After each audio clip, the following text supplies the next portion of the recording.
Журабаева Гүлнар Курашбековна карата 2022 жылдын 20 декабрынын 18 саат 10 мүнөткө чейинки бөгөт бою чарасы катары камакка алуу түрүн тандоо жөнүндөгү токтому өзгөртүүсүз калтырылсын.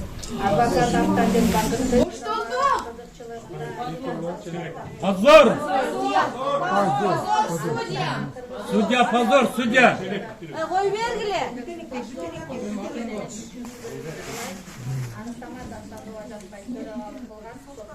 Позор! Позор! Позор! Позор! Судьяларга позор! Судьяларга! Позор! Мында болсаң, кушташпасында жок дейм.